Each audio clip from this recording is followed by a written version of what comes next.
अगर हम उसकी फिलॉसफीज जो बताई गई हैं उसको कॉमन तरीके से हम कर रहे हैं, ठीक है, तो फिर तो हम मानेंगे कि हमारा अल्लाह कॉमन हो सकता है।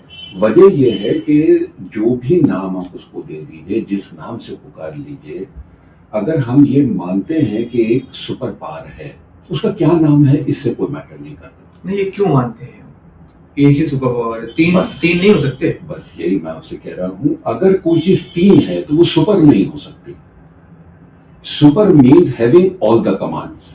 नहीं, क्यों एक ही हो? मतलब अलग अलग कामों के लिए तीन क्यों नहीं हो सकता? देखिए, तीन होने में एक जो मुझे लगता है कि काम सेग्रीगेटेड है। हाँ हाँ, हमारा सिर्फ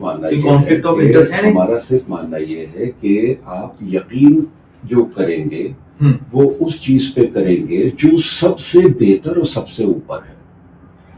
ये इसकी डेफिनेशन मैं उसी पे कह रहा हूँ जी। अब क्या हुआ कि मान लीजिए हम ये कहते हैं कि साहब उसके अलावा भी कोई है, मतलब it is not one, it is splitted into three as per the segregation of, मतलब वर्क हैज बीन सेग्रीगेटेड।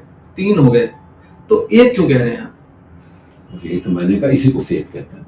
नहीं, क्यों? अगर एक मिनट, अगर हम कोई लॉजिक नहीं हो। देखिए एक बात बताएं, लॉजिक इसलिए नहीं क्यों, मान लीजिए हम कहें हम एक है जी, ठीक है, आप कहते हैं तीन है, आप उस तीन पे फेथ रखिए, हम अपने एक पे फेथ रखेंगे।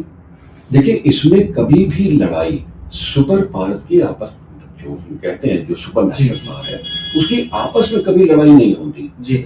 उस लड़ाई को हम लोग करते हैं। He is more than one, तभी तो हम कह रहे हैं कि हमारा फेथ है। हम बार बार कह रहे हैं, हम ये नहीं कह रहे कि वो एक है।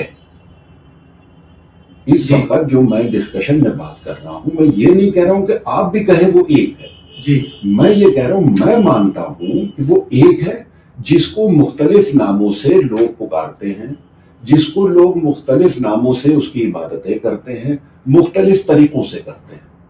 जो मजहब के नाम दिए गए हैं जी, वो मजहब के नाम कभी भी उस जो सुपर पावर है उसके हिसाब से नहीं दिए गए। जिस तरह से हम लोग